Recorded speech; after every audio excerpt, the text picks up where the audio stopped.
Welcome, welcome, welcome. I'm your host, Machi Kuchara, and this is episode 116 of Art Cafe. Please welcome the returning guest and one of my favorite artists, Andy Park. Andy is a director of visual development at Marvel Studios, responsible for leading some of the most talented team of artists in the world. It was a pretty interesting episode. It was really fun to catch up with Andy, and not only I consider him to be a great artist, but also a good friend. So I had a lot of fun. Hope you guys are gonna have a lot of fun as well. Let's go.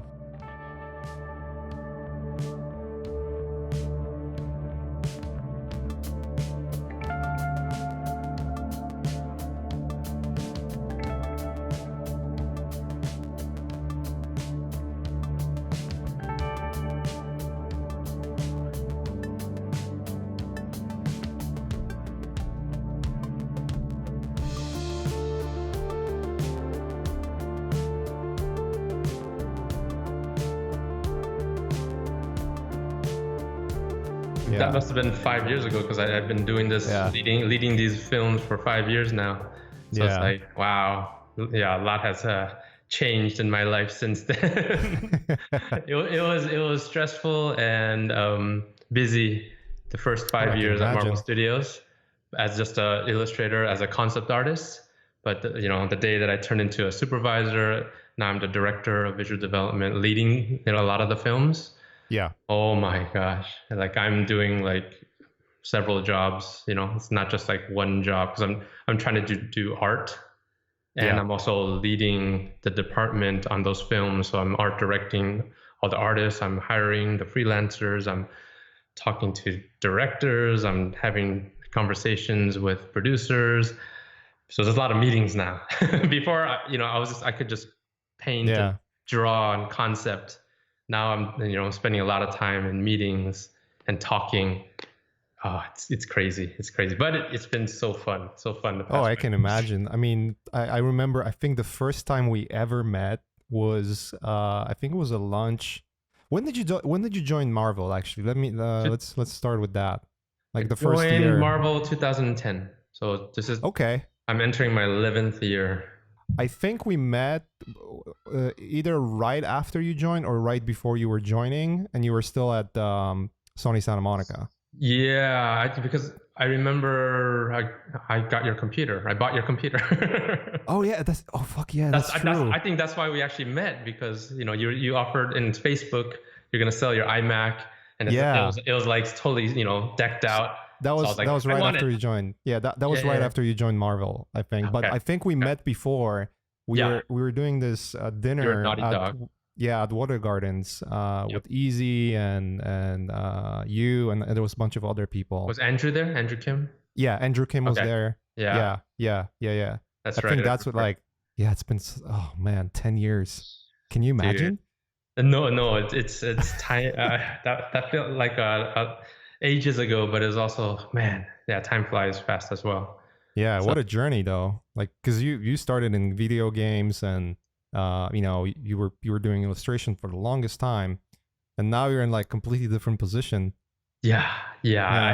It's one of those things where I could never have predicted, or you can't foresee, because I started way back in the day doing comic books, like old school comic books for Rob Liefeld, Yeah. Do you know who he is? Rob Liefeld? Rings the bell. He's a comic book artist. He created like Deadpool. Yeah. No, I remember. He was my first boss who hired me back when I was 19 years old. Damn. So how many years how many years ago was that? Like, how long you've been in the industry?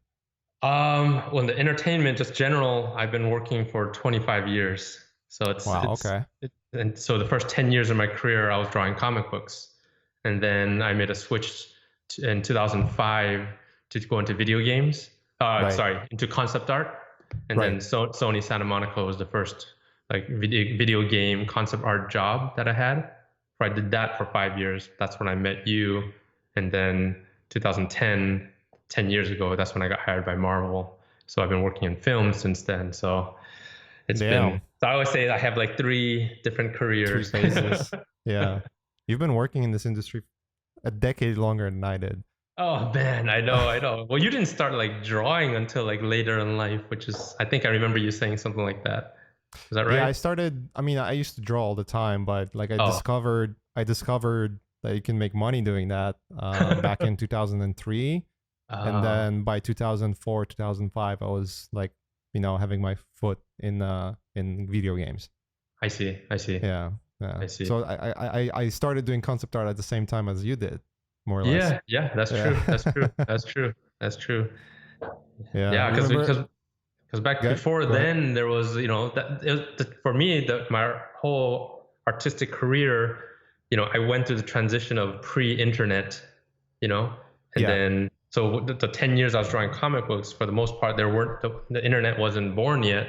So, I'm drawing sequential, off of scripts from writers, and they would tell me that they wanted me to draw certain locations like Kathmandu, the mountains of Kathmandu, or Mm-hmm. a certain museum in Paris. And I'm like, how do I know what that looks like? So I literally had to go, I regularly went to Barnes and Nobles and I was searching. And then if I found, how many pictures can you find in a book for a specific location? Especially back then, it was very difficult. So I would buy that book if I found one, and then I'd use it for reference, and then I'd return it after I'm done. that was my internet. So I'm so jealous for all the artists, Bookstore. comic book artists now. My gosh, one Google search and you get like every reference that you could literally even trace over. Yeah, that reminds me like high school times when you were supposed to write an essay or something, and you had to like research books. You would go to a library, and you get like a catalog of like, okay, I want this, this, and this book. You would go to like a checkout, like bring the books out, and you would sit for like hours and try to find the material and read at the spot. It was so like, hard. Yeah, we had to work for it, but so I think it's very interesting that we got to really experience, all of us and all these generations, that we got to experience the pre-internet, post-internet. Of course, the younger generation don't know what life was before the internet, but I'm kind of glad I'm alive at the time that I am, that I got to experience that, because because I still I was doing a talk yesterday, and I remember my early adolescent years, or my childhood, was watching cartoons, right? In the 80s. So I'd watch Saturday morning cartoons, Transformers, G.I. Joe, Thundercats, Robotech, and I would want to draw them, but the only way to draw them is to record it with your VCR. Yeah. Then I'd have to pause it. But I don't know if you remember, the pausing is not instantaneous, like, pressing pause on YouTube. You press pause and it goes, it goes frame by frame, and it misses that one frame that you need of Optimus Prime. So, I mean, but that's the lengths, we went through in order to see what we're actually looking at on the screen. And you would rewind and start again. Yeah, you have to rewind. It goes way too far. And yeah, dude, I wish I wish my kids could experience that. How many tapes you overwritten by accident, like your favorite cartoons or whatever? Yeah, you forgot to switch the tape. Switch the tape. Yes. I because I recently moved, but through the move, I have all these old VHS tapes, that I used to record. So I'm still meaning to. I still plan on getting them digitized. Oh, cool. I just want to see what's on them and what I recorded, and sure, so you can find it all on some YouTube. Wonky stuff. Yeah, I watched that. What the hell? No, because I remember back then I was into like Van Damme. I was really into martial arts. I took martial arts, and I was really into like Van Damme and Chuck Norris and Steven Seagal. Yeah. And I recorded like whenever Van Damme was on the Arsenio Hall show. Yeah. And I would record all those things. I remember getting hands on like Bloodsport on the VHS and like watching those movies. That was my oh my gosh, Bloodsport was my favorite, probably my all-time favorite.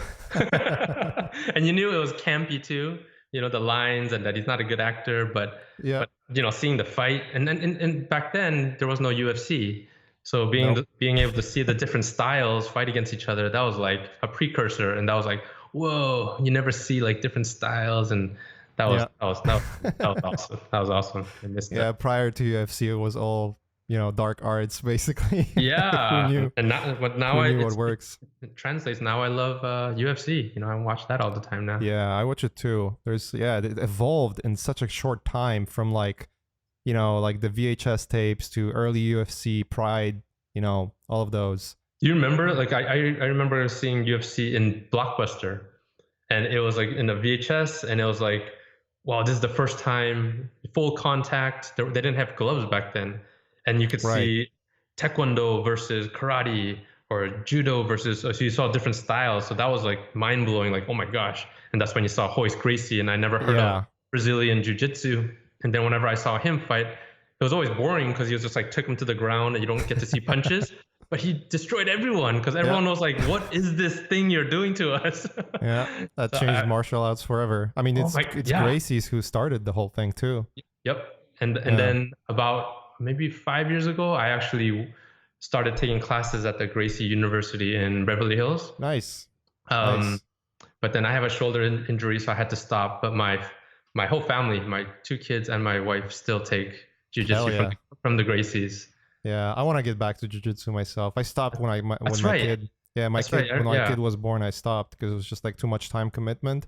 You know how it is, like getting to dojo, and like just that in LA takes forever. Totally. And then you have to drive back, so that adds like at least an hour. And then the training session is usually an hour and a half. So it's like taking 3 hours of your day. That's kind of rough. Totally. And our jobs, like I usually leave Marvel maybe like at close to 8 p.m.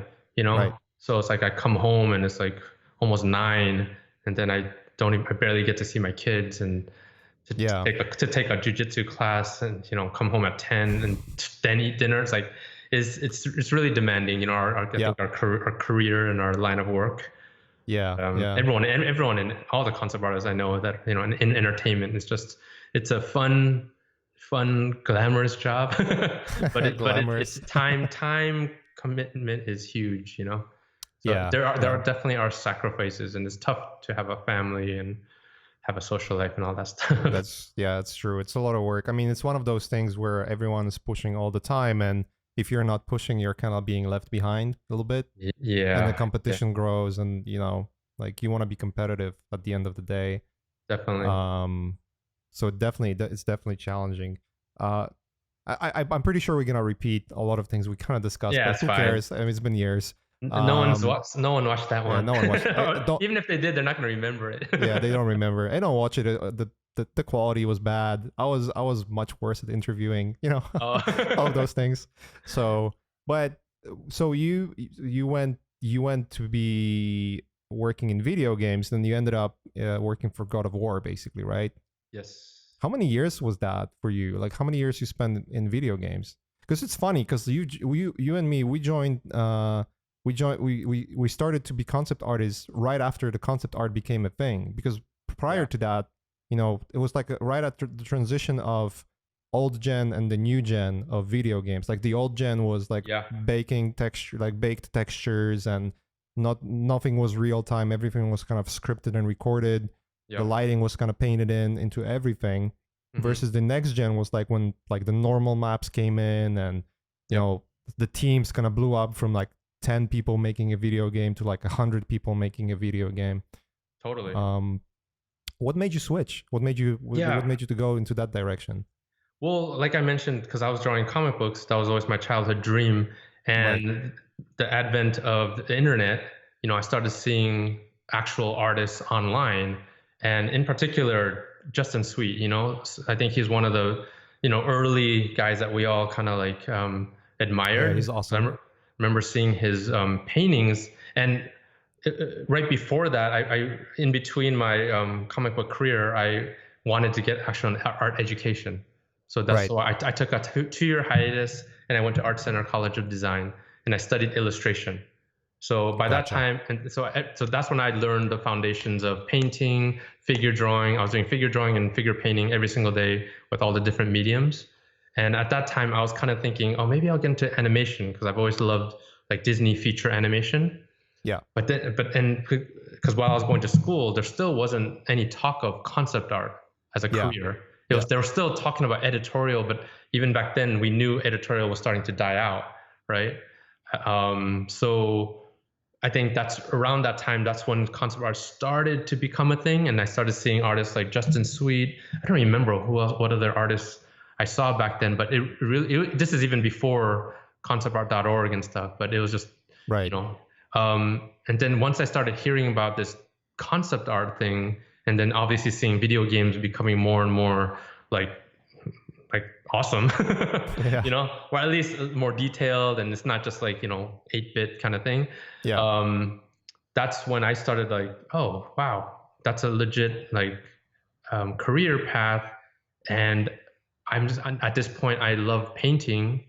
I don't want to just draw with a pencil and draw comics anymore, even though I still love comics, but I never really liked the idea of me just doing a pencil drawing and spending like 15 hours on a page and then handing it over to somebody else to ink.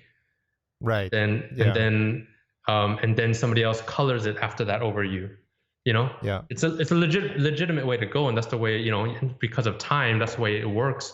But for me as an artist, I think I'm kind of a control freak as well. So right. Even though the inkers and the colors I had were great, it's still not me, And as an artist, you kind of want your full voice. So I think when I saw concept art, like, oh, you get to do full paintings, you get to design characters, tell stories in a different way for video games. I think that's when I was like, I knew I wanted to go that direction for video games. And in particular, I wanted to go in film, but I think film was at that time, like, how do you even get into film? Like, yeah, that's always been an enigma. Like, how do we get in films? I think people still don't know how to, right? Like every panel, every talk we do, that's still a question. Like, how do you get into film? And it's kind of a hard question to answer, because it's unlike any other job. You can't just apply. You can't go on a website and there's no HR where you like apply. There's a job posting. It doesn't work that way, right? So video games, that's when I decided. But then because I was in comic books, I had to build a portfolio, right? Yeah. So I knew I couldn't show my Tomb Raider artwork and get a job. So I had to, on the side, I was doing digital painting. And back then I was using Painter, Corel Painter. Right. I didn't really know Photoshop that well yet. So I built up a portfolio. I took a class over at Noman, Kevin Chen's class. And cool. Kevin's great. And Anthony was also co-teaching at that time. Kevin was actually a fellow classmate when I went to Art Center. Well, that's cool. But I've always, admired his work. So I used that class, one, to learn from them, but also because I knew that would be the fastest way for me to build up a portfolio. Because, I need, a push. Yeah. And then at the end of that, that's when, at the end of that 10-week course, Kevin had a gallery show over at Nucleus. Mm-hmm. And basically we had our senior show. We put up all our work, and Kevin said he's going to invite industry people. So I remember meeting Chris Applehands, and then I met this one guy named Charlie Wen. Right, Charlie. And that's how it all happened, because I remember meeting him, and he saw my work, and he's like, oh yeah, we're actually like looking right now at Sony. And I'm like, oh cool. And then so that's how we met. And then I remember talking to my friend, I don't know if you know a guy named Solomon Lee, but he used to work over at Blizzard. Rings the bell again. Yeah. He's not a concept artist. He's VFX. But I've heard the name before. That's what I'm. Yeah, but he's like a hardcore gamer back then, and still I've never been like a hardcore gamer.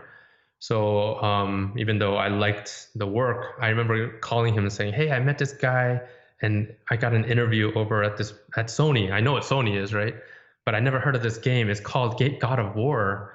Have you heard of it?" And he's like, "Yeah, that first game won Game of the Year." And I was applying for God of War 2. Right. So I was like, "Oh wow, that's very fortunate." Yeah.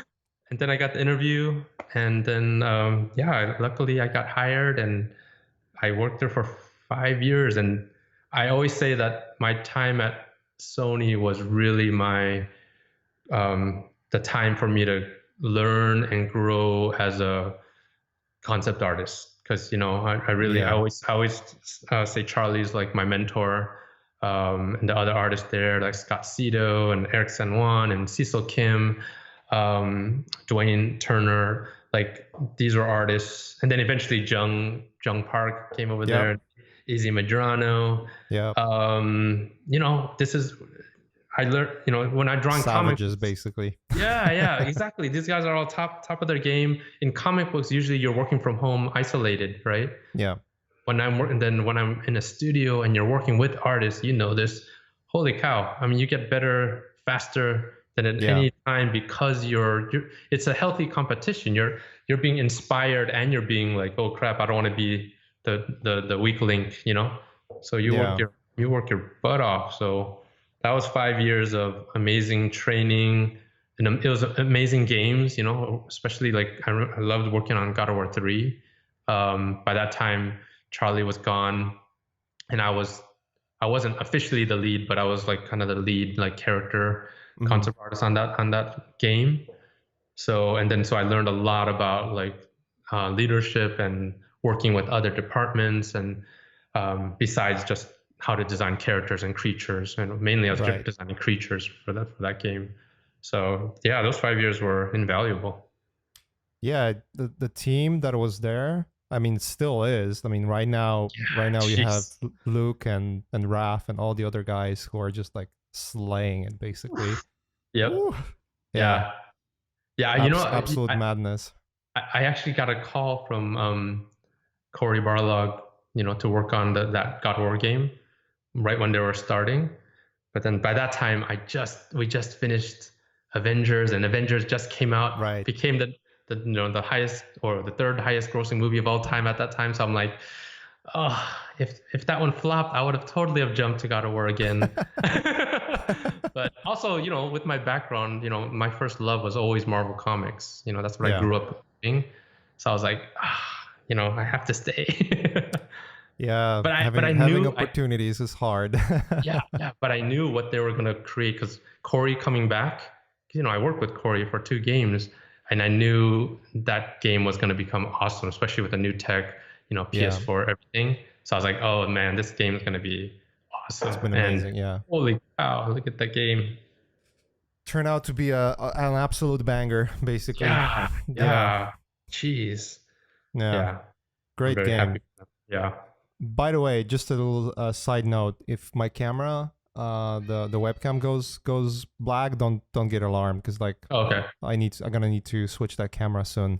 Oh, okay. Because it's overheating, so there is a technical issue. But the one that's recording for the podcast is working pretty well. So okay, I just need to swap it. I'm in process of doing that. So, but yeah, the God of War team, and likewise the Naughty Dog team, like those two companies, the Sony gaming children, basically.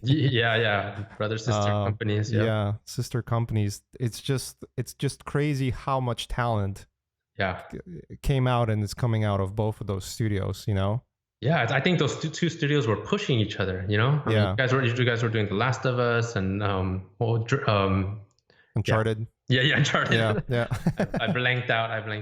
So good. It's late. And then and we were doing the button smasher kind of game, but I think that's once I got into concept art, and because before when I was doing comic books, I was living over in Orange County. Mm-hmm. It's different now in Orange County. There's a lot of artists and games and stuff over there, but back then there wasn't much. So once I moved to LA, it opened up my world to like artists, and there was art events at Noman and Nucleus, and a lot of different things where you can like engage and learn and meet. I met so many people, and I think just being in this kind of industry, that stuff is what spurs you on and pushes you, and it motivates you. Everyone is doing something different. No one does it exactly the same. That's true. Everyone has their own take on things, even though like some of the subject matter might be repetitive, but everyone has their own like flavor to the work that comes from just experiences working in the industry. Yep, totally. Yeah. And that, totally. I mean, that is one of the, I always say my favorite things about leading It's a totally different thing that I've experienced in the past 5 years and leading these films. But one of my favorite things is leading artists and seeing what they produce, giving each artist a different task. And then when whether I see it in person or if it's a remote artist and they send it in, seeing what they bring to the table, like that's the stuff, and seeing what everyone's strengths are, and also sometimes pushing them to do things that they're not comfortable with, and seeing how they deliver. That's been one of the biggest joys of being a leader for me, because I'm like, man, everyone is just so good. Not everyone is as good as this one particular guy at doing this thing, but everyone they're there for a reason. So it's that part is really fun to see everyone's voice. Yeah. What made you go to Marvel, apart from just the love to the comics that, because you've always been a fan of the the franchises that Marvel's produced over the years. I think you joined. When did you join Marvel? Did you go there right on the start when they were doing the first Captain America or Iron Man? Or was it a little later? Well, it was 2010 is when I first got hired. But to answer that question, like obviously it stems first from my childhood, because I grew up reading Marvel comics. I dabbled a little bit in DC, but it never really spoke to me because it wasn't as relatable. The characters of Marvel always really spoke to me. And so of course, like in the early 2000s, the early movies, obviously, well, even before that, like, in the 80s and stuff, or 70s, when Superman and then Batman came out. I don't consider those. And then, but eventually X-Men came out, and then Spider-Man, and those two were like, whoa, like kind of mind-blowing at that time. The Sam Raimi Spider-Man, it's a character that seemingly would be goofy. But to answer your question, it was 2008 when I was working on God of War, and Sony let us out early to all go as a studio to watch Iron Man. So we watched Iron Man, and Iron Man was one of my favorite characters as a kid. And when I watched Iron Man in the theater, I was just blown away. I was like, holy cow, it's a character that not the majority of the audience didn't really know what to expect, because he's not really a household name like Spider-Man or Superman or Batman. But after you watch that movie, everybody left that theater like it's a no-brainer. If you could put a Ferrari on you and fly around, like that is just a cool idea. But it's strange how prior to seeing that movie, people were like, I don't know, Iron Man, this sounds kind of weird. It's probably because of the name, like it sounds weird, Iron Man. But so after I watched that movie, and then you remember the end credit scene when Samuel Jackson came out? Yeah. I was probably the only one in that theater who like lifted up my hands. I don't know if I did it literally or in my mind, because I knew immediately exactly what that meant. I'm sure like most people didn't know what that meant, but I knew exactly, holy cow, they are setting up to do Avengers. And I remember in high school talking to my other nerd friends, like you can never do an Avengers film, because you can never do a movie that has that many main heroes, X-Men was possible because you had, essentially it was about Wolverine, and then you have all these side characters, But Avengers is about like Hulk and Thor and Iron Man and Captain America. Like these are all major main characters, so it can't be done. So when I saw Nick Fury, that one was like, oh my gosh, Iron Man, this movie is amazing. I know what they're going towards. So at that point, I was like, oh my gosh, it's my dream to work on that film, right? But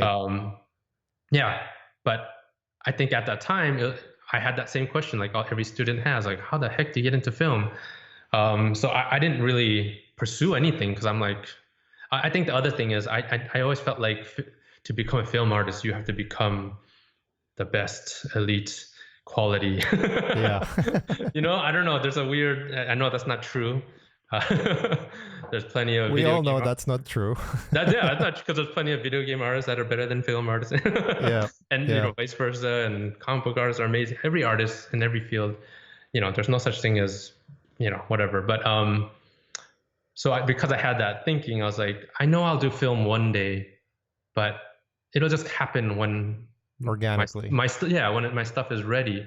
But I got a call from his name is familiar. It's coming up as a theme, Charlie Wen. Yeah. Because by that time, Ryan Meinerding, he was a right before that, he was a freelancer for God of War on God of War 2. Yeah. He freelanced with us for 2 months, and me and all the other artists that were working there will never forget the day that Ryan Meinerding came into our studio. We never heard of this guy. We've never seen this guy. He brought in his 2 13x19 portfolios, plopped it on the table. We opened it.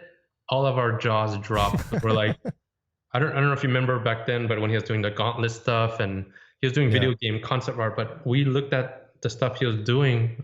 Oh, your video went out. But you can still hear me, right? Yeah. Okay.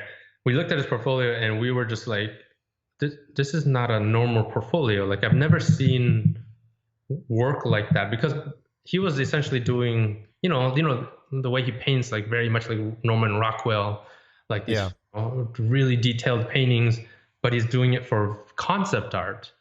And back then, concept art is more sketchy, looser, it's not so labored over, right? Yeah.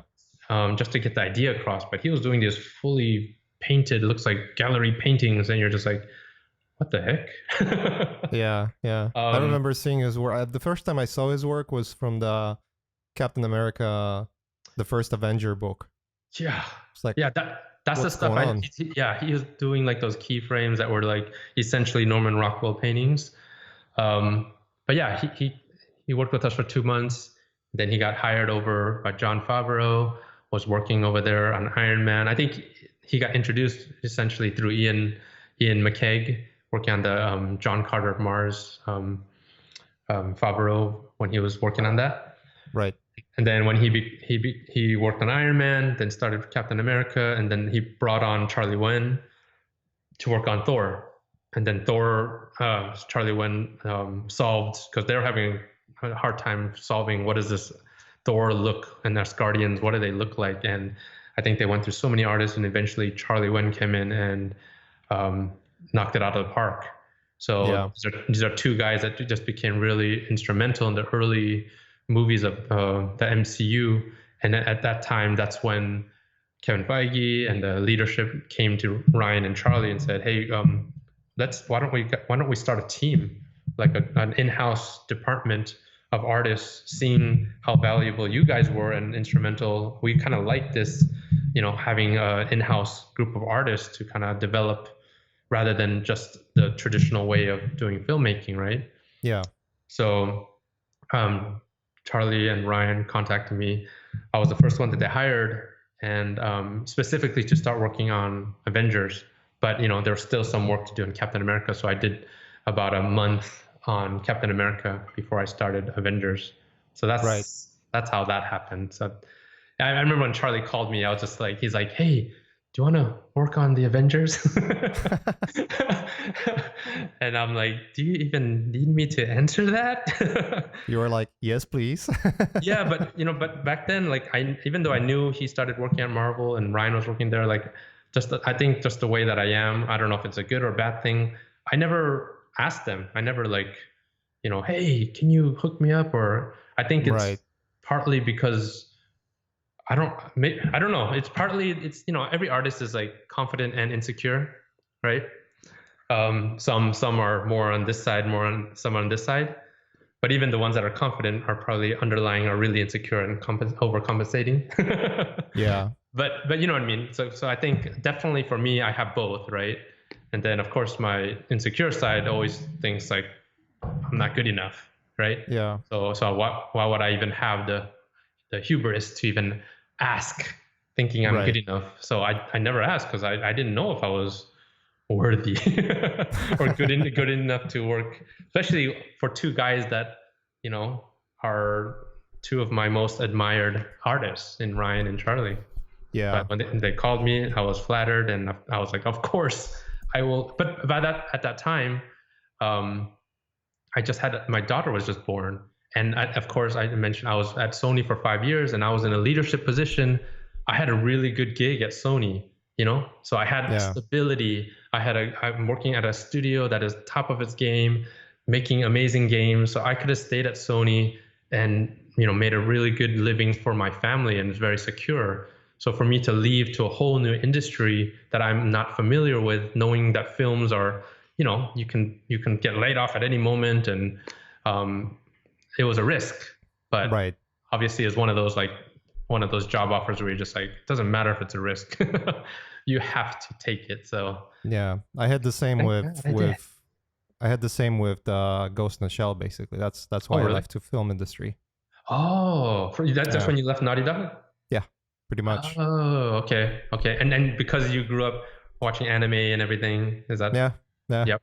Similarities. And I never ask, like, just like yourself, I never ask friends for favors. Oh, I mean, okay. it's a little different when you're doing like personal projects and stuff like that. Oh, totally. And usually it always turns out that the friends that I'm genuinely generous towards, they are genuinely generous towards me as well. Yeah, yeah. And the work speaks for itself. And as you said, like, I think, like, if you're not getting, I used to say that a lot, if you're not getting a phone call, that means probably your work is just not good enough just yet. Or maybe they have someone who is better for the position. I mean, there might be a situation where you have a friend working somewhere and they might be just not thinking about you specifically, just a mind lapse, but you would fit perfectly. But that's just like hearsay, basically. Yeah. Most of my friends, most of the most prolific people I know, they never ask for favors. They never do. Yeah. No, that's true. I mean, because they're usually, top of the game already, so they're in demand. Yeah. It's not that, but I think it's also, I see it not with everyone, but the people, I've noticed that the people who are the most generous towards others, meaning like they are not only like on the highest prolific level, but they recognize like-minded spirits and then try to help them out of their just like, you know what, I love this guy, I want to help him no matter what. Yep. Like, I don't have to get anything in return. You know what I mean? Yeah. Like, I've noticed that's what plays the major role in connections on like the highest level. Like, all of my best friends that are on like literally the highest level, they are there because they would offer help to others and they would get connections through that, and then those, like, without expecting anything in return, and then the return would came in. Yeah. You know what I mean? No, I totally know what you mean. Sorry, I'm messing with this little thing. I noticed that it's covering the camera a little bit. Oh, it's all good, baby. You look good. The like-minded thing is huge because, I mean, I hire people, for my for the films that I lead, and it's not always just pure portfolio, Right. It's definitely, you need people that will solve the problems and will be useful, obviously. But you also I'm going to be working with these people, I'm going to be leading these people. I don't want my life to get harder and difficult by hiring someone who's going to, if I give them a suggestion or tell them, hey, can you change this? And they're going to be like, and I'll be like, I don't need that stress, right? Yeah. So I'm fully aware that when Charlie and Ryan hired me, it's not because I was the best, out of any artist that they know of. I'm completely aware of that. It's a combination of, they thought, okay, they know I can do it, but they also know I'm going to be working with them for the long haul, and they like me. So they're going to enjoy being around with me and having lunches with me and stuff like that. So you're totally right. So the relationships is huge. Yeah, it matters the most. And I've noticed that that's what happens when you start working with production designers.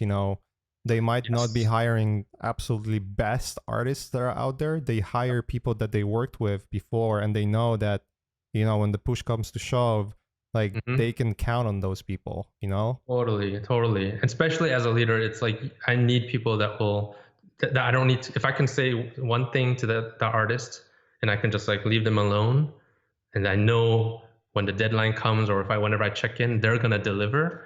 Like as a leader, it makes my life so much easier, and it gives me so much confidence versus someone that you Yeah. like hold their hand and be like, wait, I'm not sure what I'm gonna get, or do they remember what I told them? Like, you don't need that. Yeah, you don't want to deal with that. It's just like Yeah, once you get in the position where you're sort of like either directing or having responsibility over others, like you have your own responsibilities that take plenty of your time.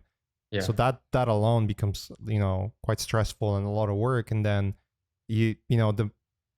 the best leaders that I know are the ones that, trust whoever they work with and give them responsibilities. But in order to do that, like you don't want to have people that are going to be a disappointment, totally, basically. Yeah. totally, totally, totally. Yeah, it's very necessary, and it's I don't know. It's not something that I don't know how you really teach that in art schools, but Right. it's all part of being a team. It's being professionals, being a team member, and obviously it's someone who's just like works hard and Yeah. also who's talented as well. It's not just talent, but you know what I mean. Yeah. It's just not just quality of work. I Yeah, guess yeah. that's the main point. Yeah, because And part of the thing that's so much fun is the collaboration. right. Like if they check, like an artist will check in and show me their stuff, and then the conversation that we have based on that, if and if one artist might react like they're expecting you to just be like, "You're amazing," like no, you shouldn't have that attitude. But the artists that I love is they come up with something, whether it's amazing or not, or it should be a conversation and be like, that's awesome, hey, what about this idea? And then for them to not have the ego, but also to be like, oh, that's awesome, okay, let's try that, and what about this idea? And it's going to be a conversation. Yeah. I don't want it to be about like me or what I tell you to do. I want your voice, I want your ideas, and I want you to be okay with this relationship and trust, both ways. Yeah. That's so much fun, and that's when you get the best stuff coming out, things that you didn't think about, things I didn't think about. Right. Yeah. It's the most difficult relationship to have. Have a relationship with the artist who's your friend, Mm-hmm.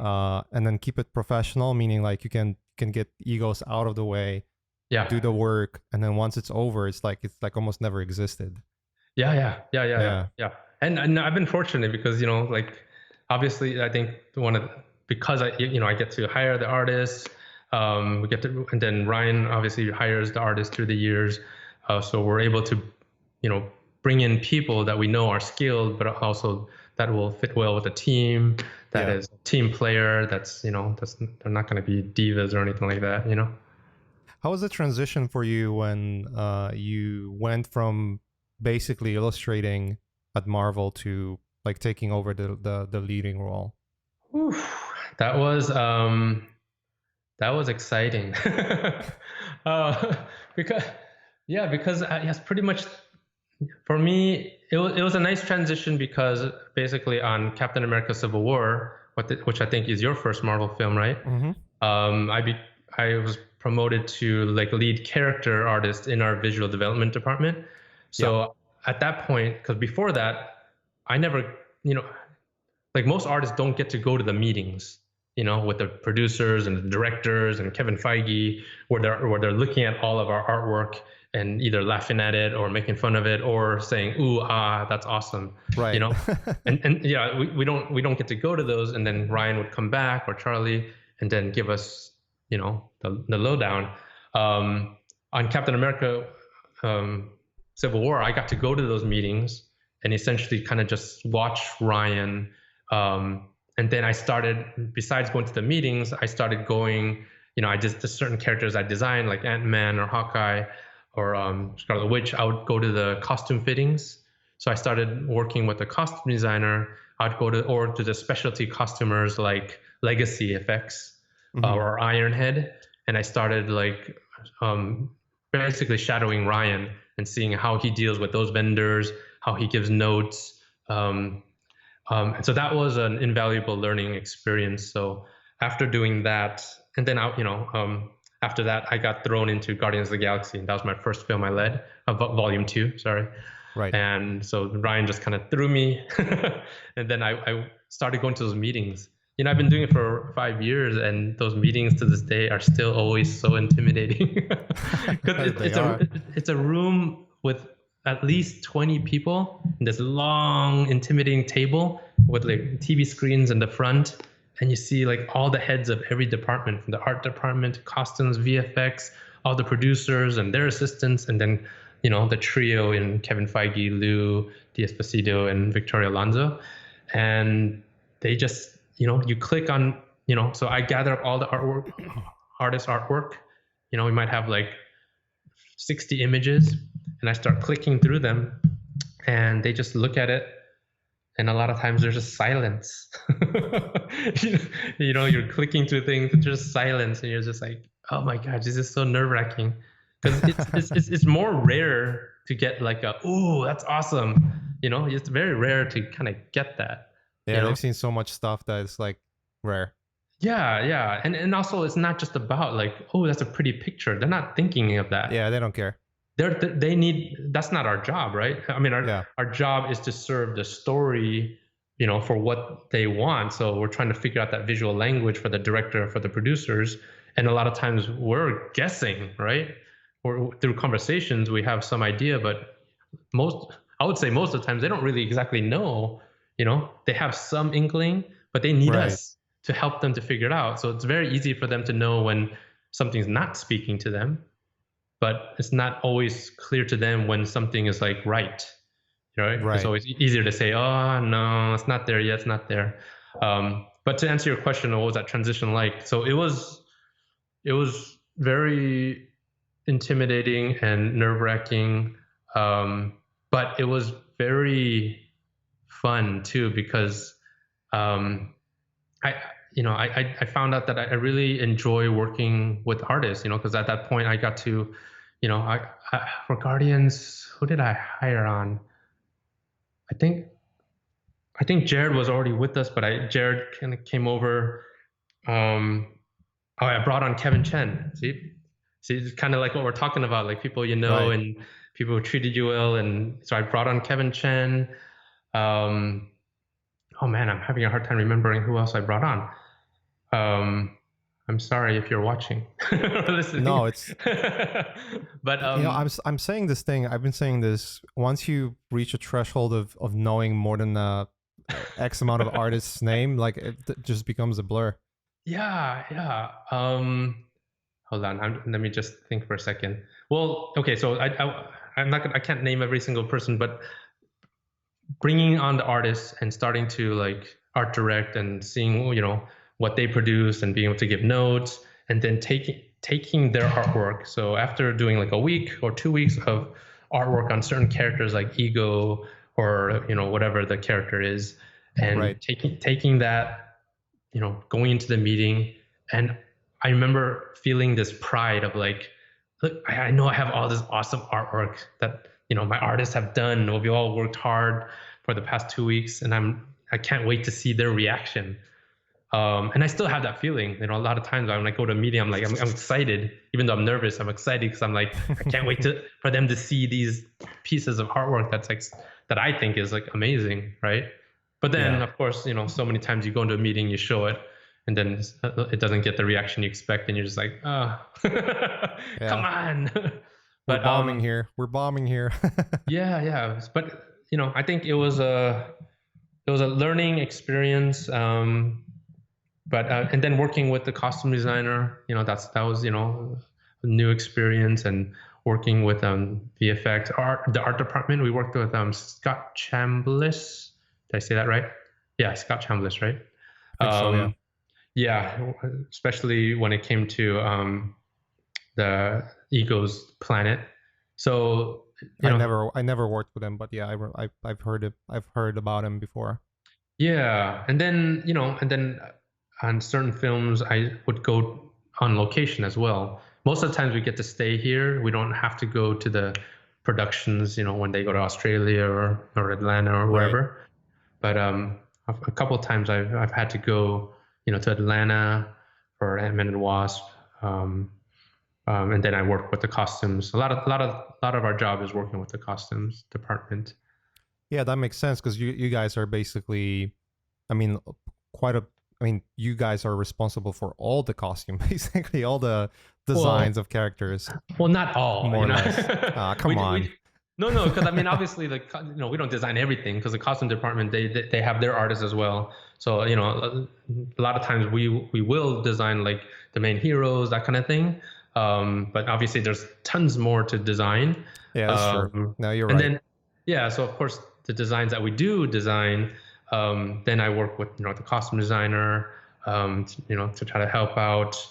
Whatever they need, the close-ups, turnarounds, details. Yeah. We do the 3D models, and then I'll go to the costume fittings, with the actor. That's another part of this job that I find very enjoyable, is seeing that process after normally as a concept art, you just do concept art. It goes into the ether, and you have no idea until you watch the film, and you're like, oh, what did they do? They butchered my design, right? But it's fun because in my job I get to see it through and work with a costume designer, or if it's a VFX character like Hela, then I'll work with the Jake Morrison, the VFX supervisor, and then even in post sometimes when they're doing the VFX, they still need some additional. It's just not looking good, so they'll come to us, and then we get to kind of help course correct. So it's a unique department and position that we get to be in. So yeah, it's really enjoyable. Yeah, you guys have a very unique position in film industry, I would say. Almost it doesn't exist anywhere else. It doesn't. It is strange. I mean, there's no such thing as a visual development department, Yeah. And even my title as a director of visual development, that's a strange title. it's something you would see, I guess. I mean, I guess it's the equivalent of art department in animation. It's closer. Yes, closer. Yeah. You're right. Yeah, but not in film. So it's always been kind of not weird, but like interesting, where it's a little weird. It's a little weird. That's true, because like you have basically VizDev, and then you have art department, and those are kind of like, the strangest part about it is like they are working separately. Yeah, pretty much. It is true. Yeah, that's right. Every department is just separate and they do their own thing. I mean, there are obviously collaborations a little bit. Yeah, intermingle a bit. Yeah. But this is the one studio where they have our department that kind of intersects with all the other departments. Definitely, mainly with the costume department. But the whole reason why this department happened was because of Iron Man. When Adi Granov, Phil Saunders, Ryan Meinerding, and they literally would they sleep there?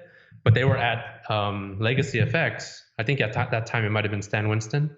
Mm-hmm. But they were there hand in hand working with them to get that Iron Man the suits of the Iron Man right.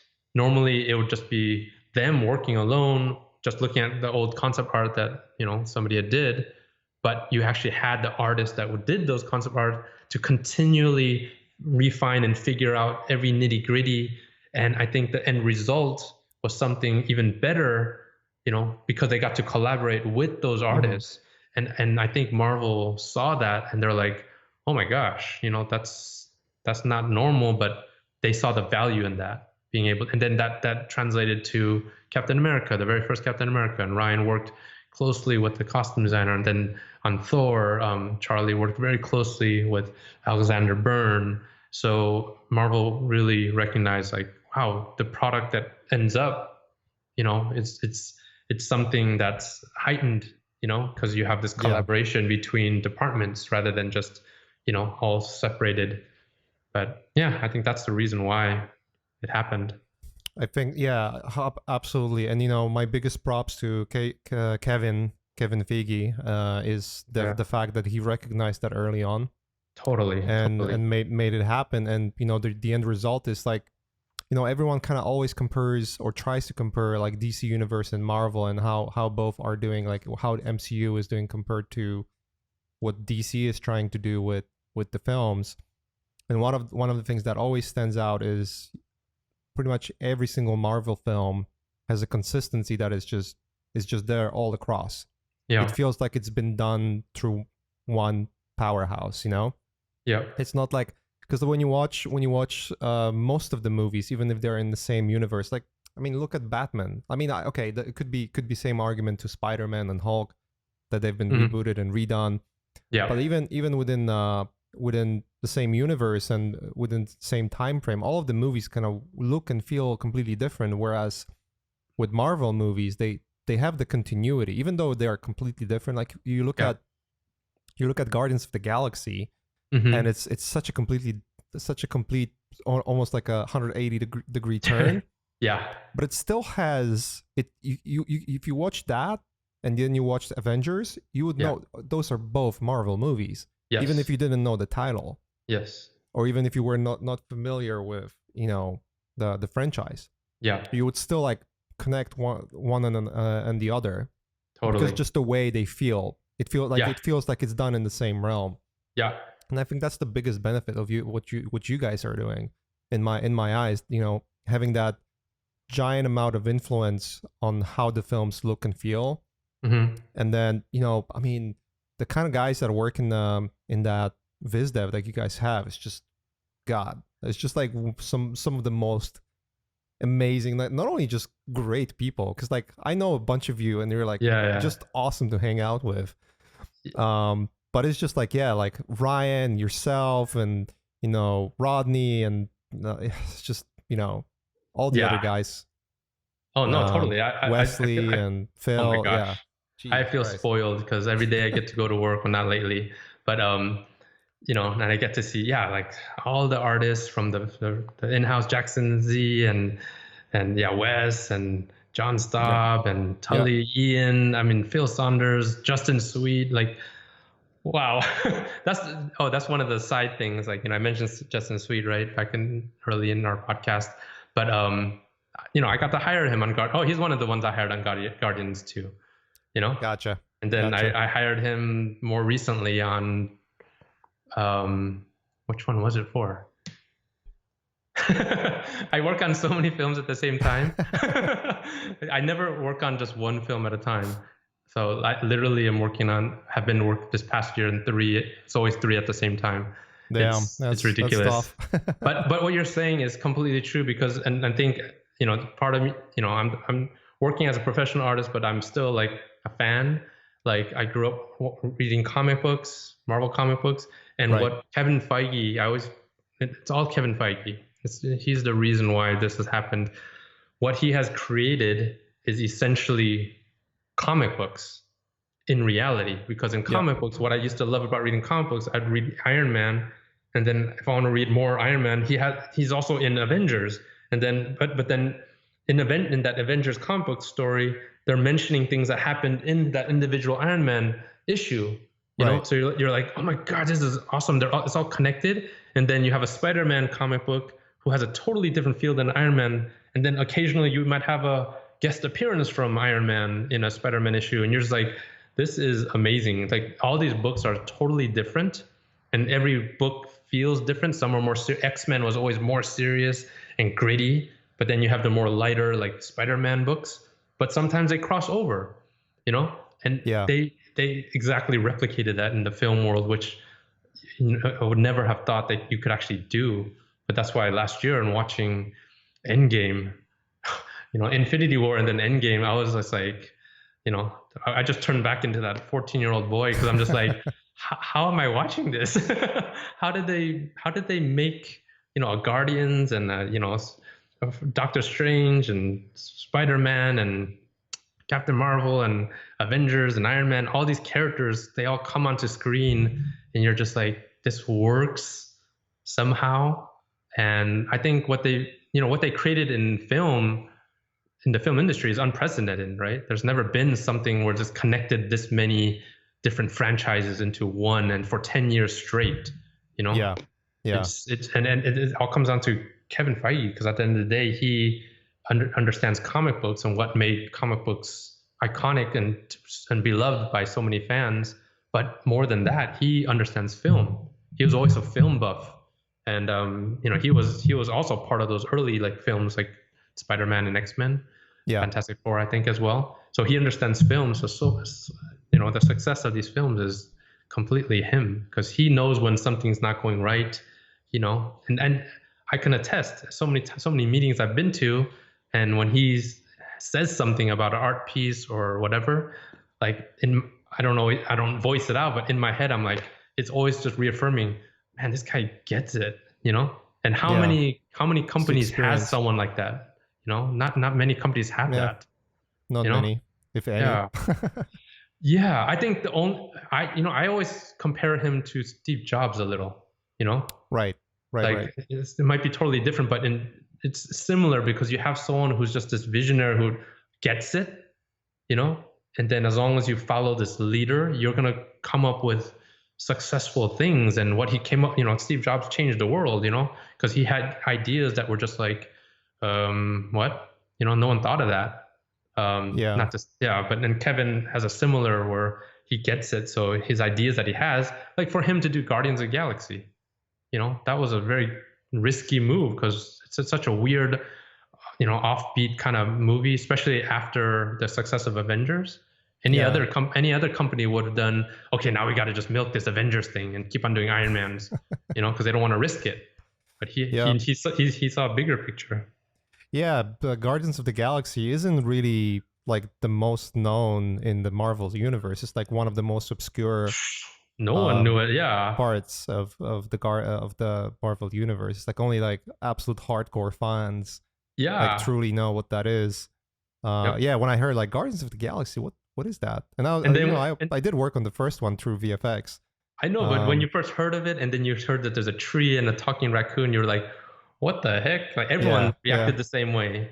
It's just like Ant-Man. First time, when I was working on Ant-Man, whenever I talked to any of my friends and I told them what I'm working on, they always laughed, understandably.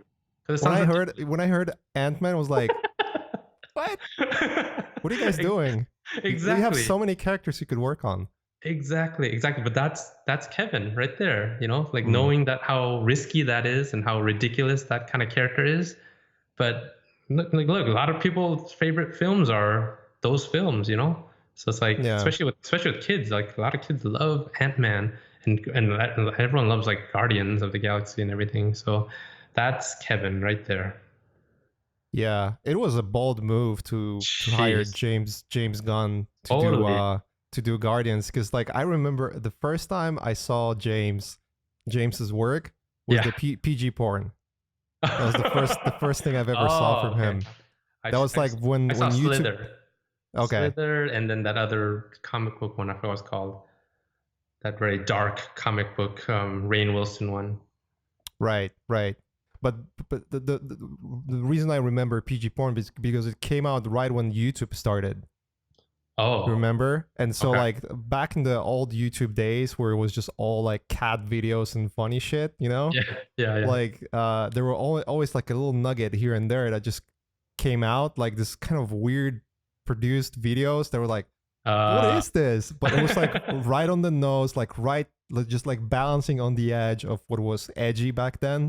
Yep. And just funny and courageous in a way, because no one was thinking about doing that. I mean, I'm pretty sure there was like some nerds that out there were thinking about more nefarious things to do, but never on the level of like actually producing and making it to be really good, Yeah. So, and then like he did Scooby-Doo, and I was like, why, what? But then like you watch the movie, it all makes sense. Totally. I mean, look at, he hired the Russo brothers. Like, they did Community. They were doing TV comedies, Yeah. So who the heck are these Russo brothers? And look, they did like my favorite films. And then hiring Taika Waititi, it's like What We Do in Shadows. And, What We Do in Shadows guy. yeah, and he totally whether you like Ragnarok or not, that's a lot of people's favorites, but it totally reinvigorated that character. He made Thor one of the best franchise. Right? Of Marvel, I feel. Yeah. It was one of the lower, not so beloved characters. Yeah. And they didn't, because you could tell like people didn't really know what to do with him, and then now he's like beloved. Yeah. And then he it's pretty. But that's also the genius of Kevin too, because they know how to make those kind of decisions, from directors to casting. we could have this conversation about all the actors that they chose for each of these characters. They weren't always the obvious choice. Chris Pratt. Yeah. Even Robert Downey Jr. or Chris Evans, the guy who played what's the name? Human Torch. The guy who's always sarcastic. So Yeah. a lot of these choices aren't the obvious choice, but in hindsight, you're like, it was. Can you imagine another Captain America? It's like, no. Dude, he's become Captain America like in real life. he did Dr. Dolittle, and that was a complete disaster. Everyone was waiting. Robert Downey Jr. Yeah. Now everyone was waiting for him to go back and do Iron Man again. Yeah, he is. They've all kind of become their characters. Yeah. Chris Evans and Robert Downey Jr., Star-Lord, and then Scarlett Johansson. Yeah. One thing that I have to admit, and no one can take away, I think you're comparing it to what Steve Jobs did to tech industry. I think it's a legit way of saying it, because one thing that Marvel movies do, and whether you like them or not, a lot of people love the movies. Some people are like, not everyone loves it. I know. Yeah, exactly. Completely aware. But you cannot deny that Marvel movies are one of those that consistently connect like the nerd culture with mainstream culture. And it's very difficult to do something that's I feel like connecting to mainstream culture to your average Joe person who's not, because we are like, me and you, everyone who's working on that stuff, we're such a nerds. Like, we go into like those details, like look at this costume design, and like just chiseling every detail, and like nerd, look at the material or a sunset. It's just like completely freaking out about artistic stuff. But average person, like I say normal because they are normal in a way that they're kind of like more normal, that we're kind of freaks when it comes to that. They just don't care about that stuff. That's just the normal stuff that happens during the day that I don't pay attention to because it doesn't matter to me. And grabbing an attention of a person that just has no connection to like, I want to be an artist and stuff like that, and on a continuous basis to keep them engaged and invested into characters, that happens rarely. I don't think there's any other big franchise that has that. Arguably, there's some TV shows that do it well. TV show, definitely. But I think you're right. Like, I do Comic Cons. I started doing like having a booth or a table, artist alley, that kind of things in recent years. And the number of people that I encounter, and they're not artists, most of them, but they're just fans of these films, and more than the films, they're fans of these characters, right? Yeah. And it's not just, it's cool, it's pew pew pew, but it actually like means something to them. Like it's I've heard so many stories of like, it's very weird to think about this because it's been 10 years. They're like, I grew up on these films, and as a teenager, like this is how me and my parents connected. And when you hear things like that, you're just like, they say to this day, this is every Marvel movie we still go together. So it's like cool. when you hear that, you're just like, even though I know we're not saving the world, we're not saving lives, but at the same time, it does mean something to a lot of people. Whether even if it's a distraction, it connects friends, it connects communities, families, even. So it's like it's really kind of cool. And obviously growing up, it connects me with my friends, because when we get together, we nerd out and talk about like, my friend is like, I feel like Black Panther ruined the MCU, and I'm like, what? Not because of the reason is because of the technology, and he felt like it was like over the top. I've heard the other part of there's when you dig into the internet, you will read the other part too. That part is just I will not acknowledge. That's the 4chan side of things. But yeah, you could have those kind of conversations, and it makes it adds spice to our lives. As you said, we're basically doing kind of bullshit work in a way. It's totally. Like where it's just entertainment. Like, let's not take ourselves too seriously. Totally. We all know people that take this stuff way too serious, like way too serious. Yeah, go on any like of the message boards and you'll see it. Actually, on my like Instagram account, like when I post things and some of the comments, it gets heated. Read comments. I know exactly. I don't engage, but some people are just like, wow, okay, people are angry. Yeah, people just want to try to find something to be angry about. Like, you know, I guess it's one of the positive things about this whole pandemic situation is that it kind of like made a lot of people that complain about absolute bullshit to just shut up. Because now all of a sudden there are more important things to care about. You know, we had it so easy most of the time. I get it. There are people that don't have their lives together, and you know, there is poverty everywhere. But like consider all things considered, compared to what it was 20, 30, 40 years ago, like we're having pretty good, you know, overall. Totally. So this kind of this situation kind of stops all the like meaningless, weird, you know, noise and people complaining and coming up with shit to complain, basically, you know? Yeah. No, I feel like because of, you know, this environment that we're in right now with the COVID-19, like a lot of people are looking for distraction, looking for entertainment. Right. So they're appreciating, you know, I'll get those kind of comments like, oh, I really appreciate the posts you've been doing, you know, to see. And I've been posting some like process stuff that I've done behind the scenes, and people are really appreciating that. So I'm like, yeah, it's kind of cool to like provide that and help out however you can, even though we're not saving lives. But I think for me, you know, growing up, especially, that's why I always love like kind of giving advice or teaching a younger generation, because I remember being on that side and how much it would mean for me to be able to interact with the people that I admired, you know, and being able to see behind the scenes into their world. So it's like, that's the positive stuff of social media. yeah. I mean, you always have to take the positive too. Like when you say you have people coming over and say like, you know what, I've been watching the films when I was a kid with my dad or with my parents, and this is like the connection point. Like this is the kind of stuff that kind of validates the work you do. You know, it's like, okay, I know I'm doing, you know, let's be honest, I'm not doing like anything important. You know, this is all for fun.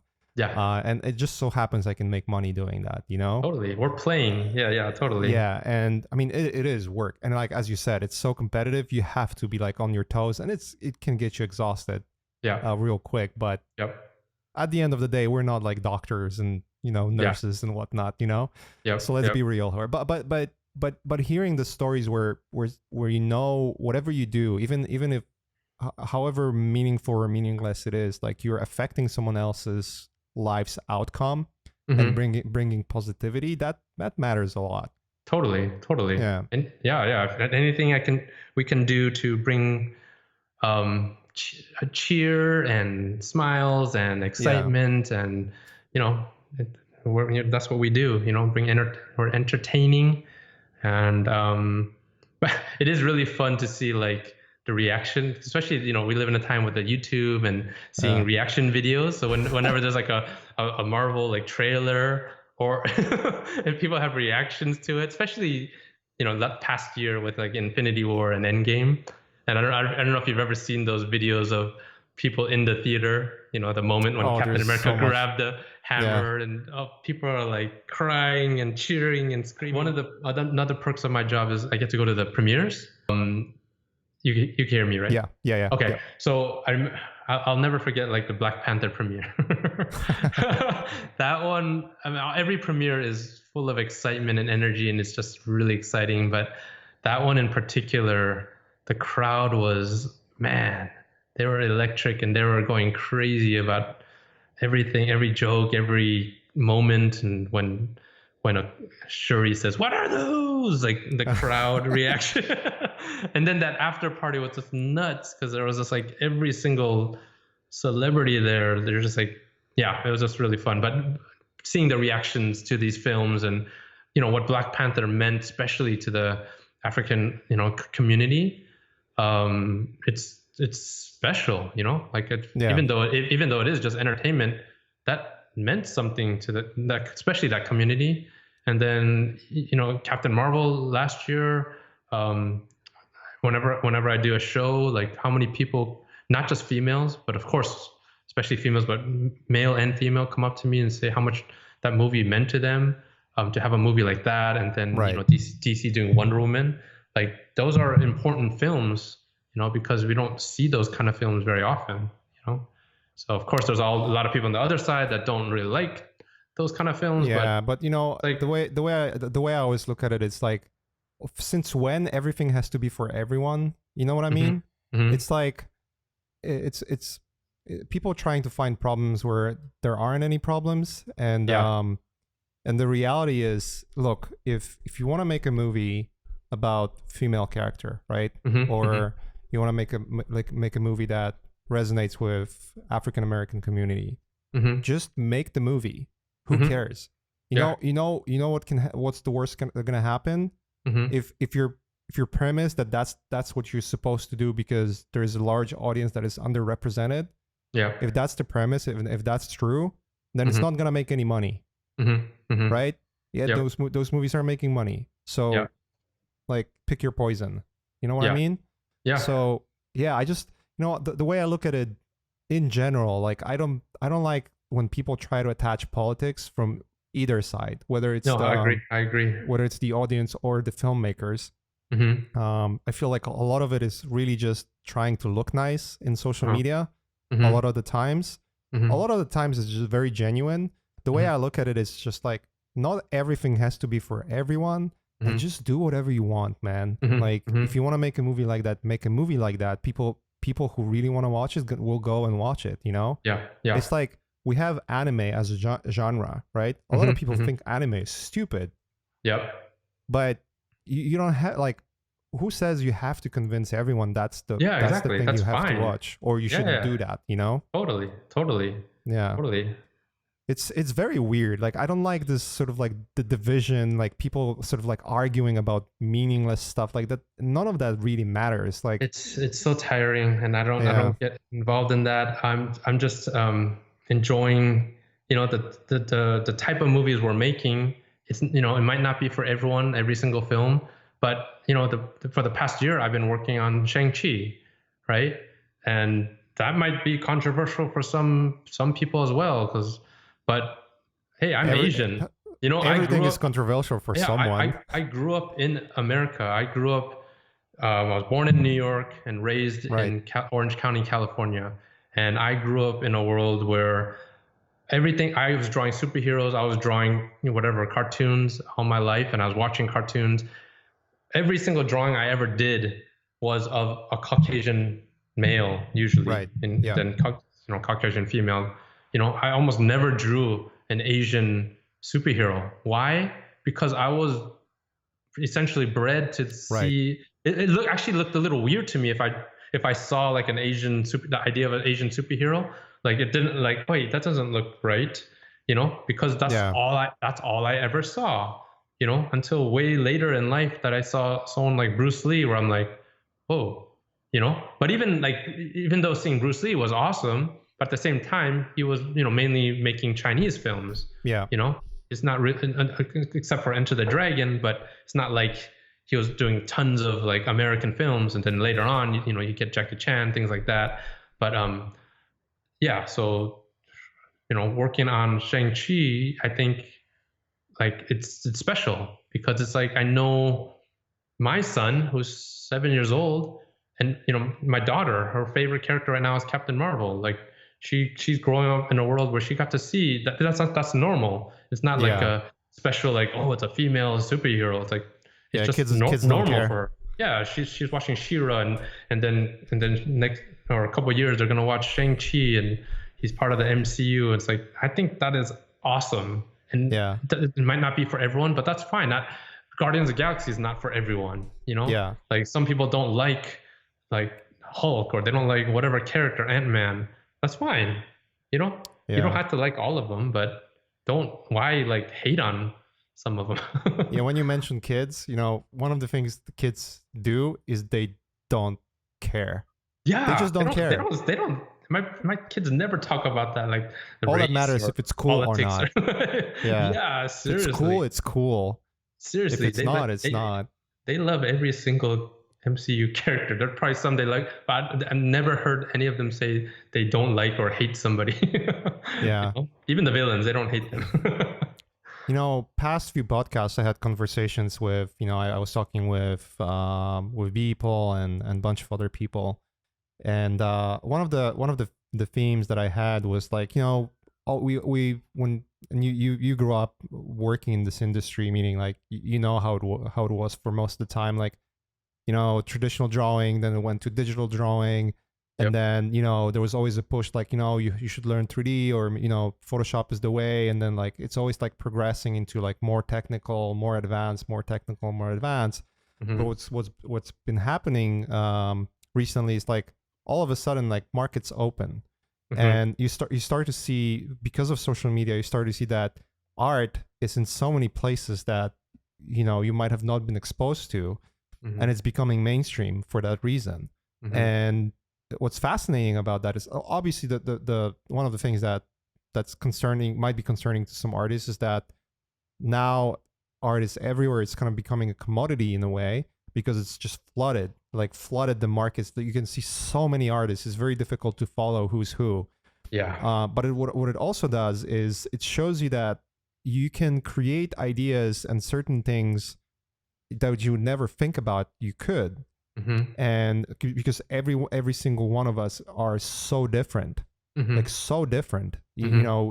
And the culture, how you grew up, who you grew up with, all of that, applies to who you are as a person, mm-hmm. and the people you surround yourself with, and the kind of influences you had in your life. And if you, I guess for most of the time, one of the reasons why we have the films we have, and why we have the characters we have, why the comic books looked out this way and not the other way, is because that industry was there, and there was a different time. I think it goes without saying that live in the 50s was not great. So, but we've come a long way, and just putting any focus on, I feel like putting any focus on that, whether it's people crying out, social justice, or people who are, arguing like, oh, just, completely the opposite way. Mm-hmm. Like to me, it's just a waste of time and breath, mm-hmm. because it doesn't accomplish anything. People arguing usually accomplish nothing. It just makes people hate one another, mm-hmm. and that never leads to anything good, honestly. Yeah. The most concerning part about this is, like, I don't pay attention to politics. This is the first time I actually pay attention to politics because of the COVID-19. Oh. And it's so like I try to avoid that as fire. That's one of the reasons why I do not like Twitter, because it's just a dumpster fire of like weird comments and like all this kind of craziness. Yeah. And hashtags. But like one of the things I've noticed is that like why people are wasting time on this, mm-hmm. and trying to shut down one another, instead of just like literally, start making stuff, like if you don't like something, just start making something instead. Yeah. See if people like that instead. I don't know. I don't delve much into it. It's just like it's frustrating, to say the least, and it's just a giant waste of time, in my opinion. Well, for me, I totally hear you, because there's so much of that, and that's why a lot of people do avoid Twitter, and there's plenty of that on Instagram. And those are the two main that I do, Twitter and Instagram. Right. And I've learned how to, it's continual. You can still hear me, by the way, right? Yeah. Okay, because your video went out. But it's basically kind of like, it's not so much like ignore. It's kind of ignore, but it's kind of choosing where you want to spend your time and your energy. Yeah. And for me, like if you follow me on any of my social media, like I don't post personal stuff. I don't post. You never see photos of my family really, or my kids, because I'm mainly choosing to use those platforms as Andy as an artist. You know, So, and that's the part where I want to, you know, of course it's promoting myself, but it's also, giving, whether it's entertainment or however you want to see it, to people who enjoy seeing my artwork, right? Right. So that's the stuff, and what stuff that I'll share. If I get a toy, based off of the design I did, and I can like celebrate, like, oh, I'm so excited to get this toy based on my design, and I want to share it with you guys, and they can enjoy that, right? So that's where I want to spend my energy when it comes to those social media platforms. Twitter, of course, I'm privy and I'm aware of like the politics and the opposing sides and people arguing and stuff like that, and I read it on my comments and stuff like that. And there's that temptation to want to like fight back. Right. Yeah. But it's not worth it, because what is it going to accomplish? Like, you're never going to change somebody on social media. It's really pointless. Like, if you want to have a conversation, respectful conversation in person, I have those conversations with my friend. I have those with my coworkers. Like, I have friends that have opposing political views than myself, and the thing is, I respect them, they respect me. We might not agree with each other, but we can respect each other's choices and opinions. I've had religious talks, my religion versus somebody else's beliefs, and I know that their religion or their belief system is completely different than mine, and that's okay. I can have that kind of conversation. But for me, I'm never going to be the one to say on Twitter, this is what I believe, like I'm not even that guy. And I don't even like this when people use the social media, whether it's Facebook, whatever, I don't like voicing my opinion overly for the most part on social media, because I want to do that with my friends and people that I meet in person. But when I do that, and you do that on social media, it's almost like,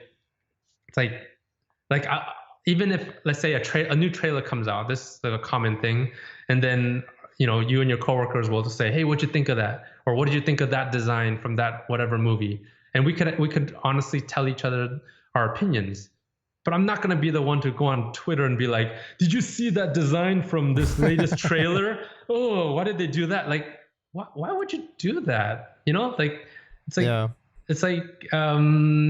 One, it's disrespectful, because you and I are concept artists. We know that there's many reasons how something ends up looking the way it does. There could be director decisions. It could be whatever, translation problems or whatever, or budget limitations or story.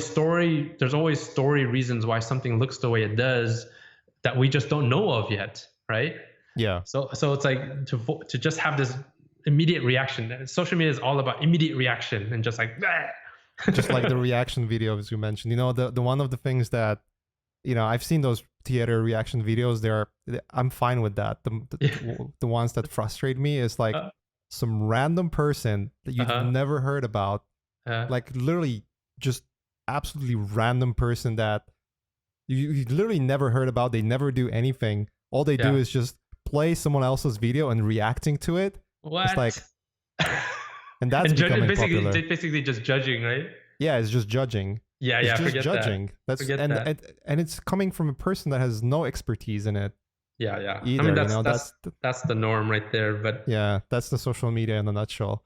yeah, like not social media, YouTube specifically. Yeah, and obviously because of the success of Marvel, like we get that all the time, because I'll design like a costume for a character, and it gets, whether it gets leaked or there's a first trailer that comes out, and you get barraged with like whether they hate it. Usually it's more they like it or they hate it, right? Yeah. And it's just like, oh man, you have to have a thick skin, because you're just like, you can't say anything. Right. Yeah. But what's surprising to me is that people who will follow me on social media and Instagram or Twitter, but they choose to voice their disapproval and hatred of something that I did, and you're just like, wow.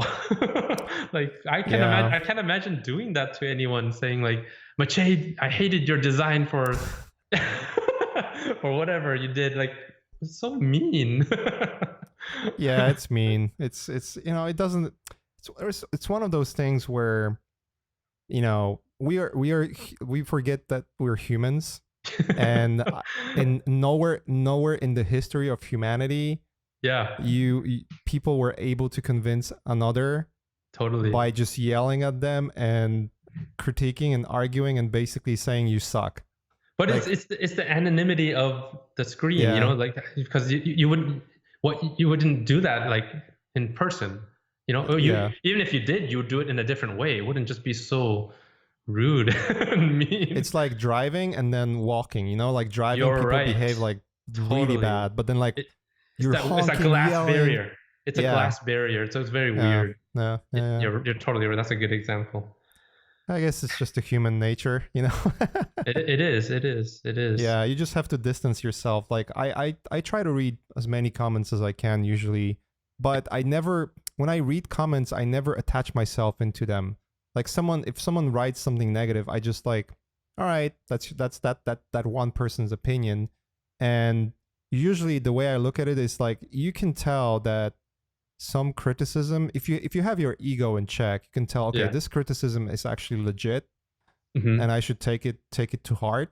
Yeah. But yeah, it's like, it's very difficult to filter that. And usually if you just sort of like, okay, I'm not gonna attach myself to it, because look, I'm not a professional comments reader. I'm not getting paid to read comments, Yeah. I'm doing this to connect with the community, to show the kind of work I do, maybe inspire, but also just to connect. That's one of the ways to connect with people. Yeah. But I'm not a psychiatrist or a psychologist to read through your words and understand, kind of like where you're coming from and why you're writing one thing or another. Yeah. It's like, nothing is ever black and white, basically, No, totally. Like filtering the things. And yeah, you mentioned like you don't post photos of your family, and it's one of the reasons why I follow you, because like one of the things I don't like seeing on my feed is pictures of family and pictures of food and pictures of travel. Like pictures of travel, if it's like a cool shot of like a location, that's awesome. But if it's you, like a selfie with with you in the Eiffel Tower, is like, no. Yeah, see, I'll do things like work related. So I'll do a picture of me with, like, if I took a picture with a celebrity that I work with. Right.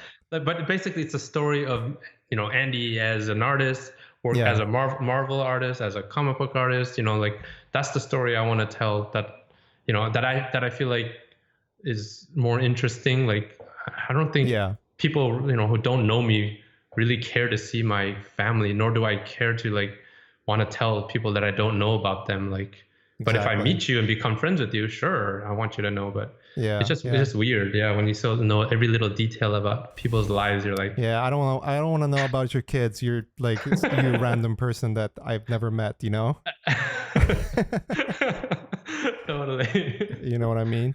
But I see my social media as almost like a journal. It's really kind of fun to see like your own journey. So like sometimes I'll, just like you'll do like a pen and ink drawing, or line drawing style. Other times it'll be like obviously movie stuff that you've done.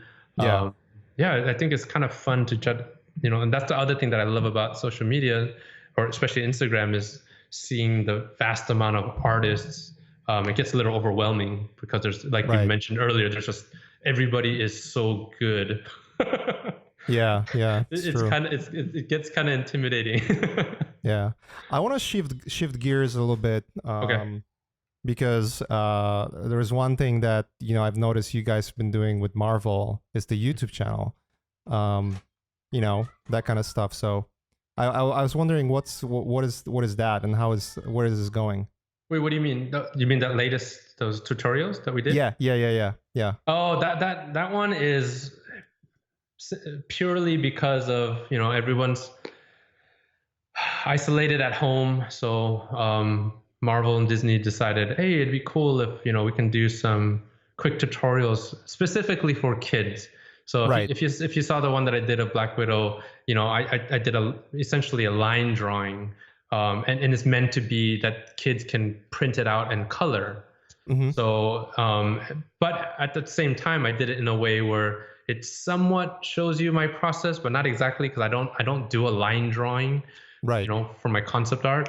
Maybe just for that initial rough, but I never really go to a black line and try to figure out the details.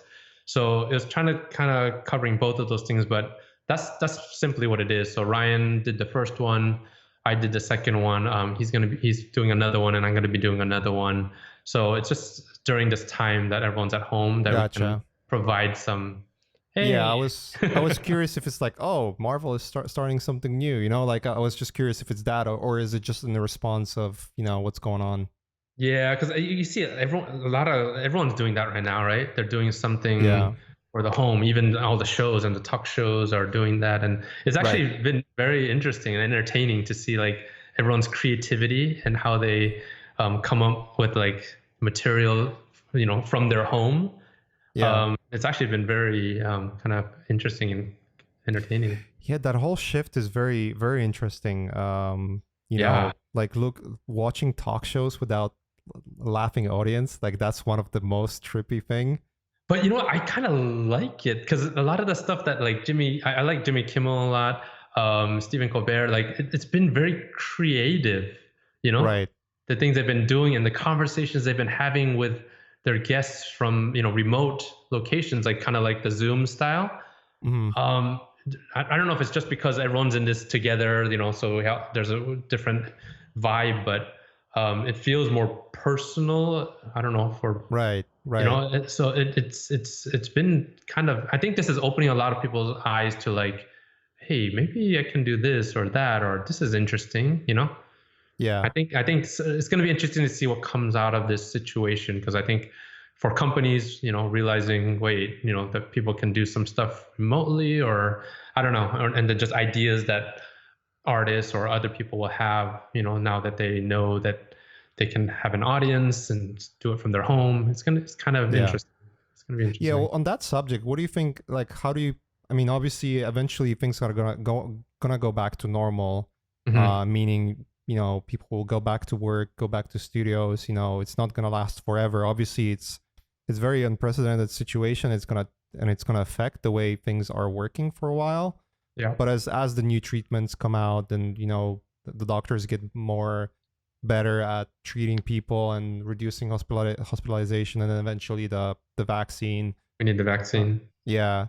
But even before vaccine, I think once treatments, because they have like I think 10 or 20 of like different treatments in trials Hmm. and testing them out, and some of them are showing like signs of real success, meaning like reducing the amount of hospitalization, and even in some cases like 90% of people that would normally go under ventilators don't go there. Hmm. um so like once that happens, that just reduces the sort of like how difficult it is. Yeah. um but eventually we will go back to normal, right? But what do you think is going to change in film industry? Like, because like now we kind of, there's, for artists it's kind of no brainer, because like a lot of us been working remotely, and so it's not Yeah. really that difficult to adapt. Like Yeah. I mean, we've done Zoom calls or Skype calls before. it's Yeah. not it's not like something that is completely alien to us. Hmm. Obviously being in the studio environment helps with the interaction, meaning you get quicker feedbacks and whatnot, but doesn't change productivity, meaning Yeah. like whether artist works from home or not, Yep. they're equally productive. It's just the feedback loop that is sort of like Yeah. different. I Yep. wonder what your predictions are when it comes to Oh, that, if you have man, any. I know we've been talking about that with my coworkers. That's one thing that is a big unknown, right? Like Right. this is unprecedented. We've never gone through this in our lifetime, especially on a worldwide scale. So this is inevitably going to change things, even when after there is a vaccine, because I think this is just going to change people's mindsets, and there's going to be plenty of people that are just going to be paranoid from this point on, and this is creating millions of germaphobes that weren't germaphobes initially. So Yeah. shaking hands, doing all that stuff, I don't know, it's going to be an interesting challenge. when it comes to making movies, but then even like thinking about movie theaters, like yeah, that's gonna be tough. Yeah, like how does people are gonna be like? I'm sure there'll be plenty of people that are fine with it, but there are also going to be plenty of people that are going to be like, I don't want to be sitting next to a stranger. So I don't know. I don't really have a prediction. I think when it comes to Marvel or our work situation, I don't know. Like, would there still be those big meetings with 20 people in a room? I think that's still gonna happen. Like 20 people in the room is not real. It isn't a real problem. It's like mostly those like large gatherings that are under peril right now. Like if you think, that's true. You were mentioning the Comic-Con. Like I've just read today it was canceled. This year was canceled. The first time in the history it was canceled. Yep. I feel like a lot of conventions like they're not gonna come back anytime soon. Yeah. As you mentioned, theaters. I wonder about that because, like, on one hand, it's like, okay, yeah, maybe a lot of people that were on the fence whether to go to theater or not might reconsider and maybe watch Netflix instead. But then, like, people who are in quarantine right now and once it like all opens up, like, might be eager to actually have that social gatherings, like have those connections. And also think about parents, like they want to have a night out, Totally. That's one of the reasons, like we want to go out and watch a movie and don't have like screaming kids or parents that might not necessarily enjoy horror films and screaming in your living room. No, I totally agree. But I think there's going to be changes as far as like maybe at least for a while, like you can't sit next to a person. There might have to be like certain number of seats in between each person. And then I think for our family, we're gonna probably bring wipes and stuff, so wipe down the chairs, at least in the beginning. And I think in our meetings, there'll probably be like everyone has to hand sanitize in the beginning, probably no handshakes for a while. If anyone's sick, please do not come to the meeting. Things like that. I think in the near future, I can imagine that stuff happening, especially in our like biz dev department. We're in like in a a remote room, or not remote, but just a closed off room. And if anyone's sick, then I think they're going to be definitely encouraged, please do not come in, versus, in the past, even though you're not really encouraged to come in, people sometimes do come in and they're like coughing and they're sick and you're like, oh God. But now people are going to be really sensitive to that. You know what's going to happen? Someone will come up with an idea of outdoor co-working spaces. Oh my God. 6 feet apart desks. Yeah, totally. Yeah. All it's outside. It's gonna be interesting. It's gonna have like a giant umbrella for a rain just in case. I'm gonna be closing my office door from now on. Yeah, you just close a curtain of air. Yeah, that is one perk. Also, I do have an office, so I just be locking it so nobody can come in, or I'll just be trapped. It's pretty fascinating. I'm actually curious what's gonna happen. Like I was like, I want to make a prediction, but then I don't want to because I'm pretty sure I'm gonna be wrong about it. I'm more curious about the startups that are gonna come up that's going to make our lives so much easier. Yeah, because of all that's what I mean. People are coming with ideas right now. Yeah. There's plenty of people that are bored out of their minds, but I think this, and I know people, but this is the time. Because right now I'm still working, so I'm busy. But if I was like not doing anything, I think I'd be doing something. I'd be like honing some skill or learning whatever, some new skill. Yeah, I've been saying this from the very beginning when it happens. This is probably the best time to learn because you literally have no choice. Like the only other option for a lot of people is, I mean, let's say you had to work and you cannot go to work. Mm-hmm. And you're not getting paid. Like, I mean, it's obviously tough, but what else are you gonna do? Yeah. And this could be a good moment. Was like, you know what? I have an opportunity, whether I like it or not. I have no choice. But maybe learning a skill that will sort of like let me be more immune to situations like that. Because like, a lot of films shut down, a lot of projects shut down, but a lot of people I know that work in the industry, you know, it's like half and half. It's not bad everywhere. Like for me, I've been blessed enough to like literally see no difference in work whatsoever.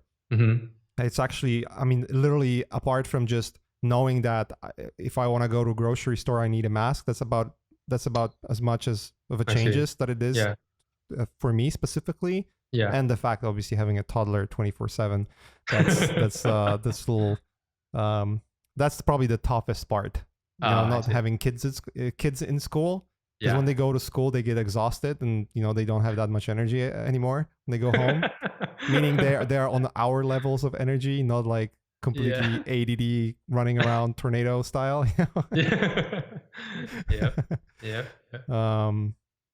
Yeah, I'm curious. It's interesting times for sure.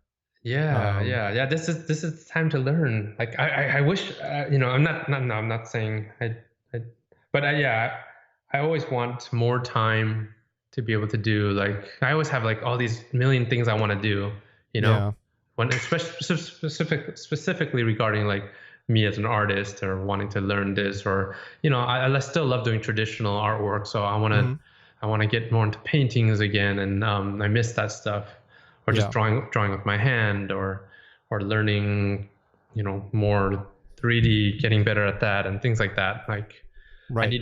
I want more time to do that stuff, but there never is enough time. Yeah. I mean, I guess it's like, it's a bad and the good, you know, like it's better to be busy now than totally. Than I'm not complaining. Fence. Yeah. Totally. Yeah. Nothing to complain about, folks. No. But yeah, I would say I agree with you on this 100%. Meaning, if you're in a predicament where you got laid off and you're literally stranded because of all of it, instead of like sitting frustrated and just like being unhappy, like accepting the reality, because literally there's no other choice. Yeah. And then coming up with a plan to start honing new skills. Yeah. And like even if it's just researching to know what else is out there that actually is totally, you know, what are your options? Exactly. Having that knowledge builds curiosity, and curiosity builds action, you know? Yeah. So yeah, definitely. That's why I feel like I've always had that as well. Like I've always like kind of looking around, what is there? And I think that's kind of why I jumped from one industry to another, because I'm always, you know, feel like I wanted to improve, and I'm always curious about what else. But I also feel like that's a curse that I, you know, because I'm just like, I was never ending. Then you're just like, I'm always just like, oh, I want to learn that, or I want to try that, or I want to do this. And I'm like, oh, I'm never going to be satisfied. yeah. But that's what drives artists most of the time. Yeah, it's true. That's how you grow, I guess. If you're ever satisfied, that's when you kind of stop growing. Yeah. But sometimes you wish, sometimes you do feel like it's a curse, because you're just kind of like, oh man, then you're just constantly working. Yeah. Couldn't agree more. Dude, we've been talking for almost 2 hours. Can you believe that? Jeez, yeah. Time is flying. It's late. I don't want to hold you up because I know you have family. My daughter is already running crazy. Like, where's daddy? I know. You know, we're actually supposed to watch Endgame tonight. Oh, well then go and do that. Okay. Yeah, we can wrap it up here. We covered so many grounds. It was awesome to catch up, man. Yeah, you too, man. We haven't done I mean, we've met, you know, a couple of times in person. You know, we were hanging out and like we talk every now and then, but it's always good to have like a longer conversation and really catch up. Yeah, totally. It's been fun. Once we all get back, like we got to do lunch or dinner. Like after work, we can grab dinner, get some guys or people, guys and girls. We'll figure it out. Fun. Yeah, totally. We'll figure it out, dude. Fun times. Thanks so much for sparing some time with me. Thanks, Maciej. That's good. Yeah. Yep.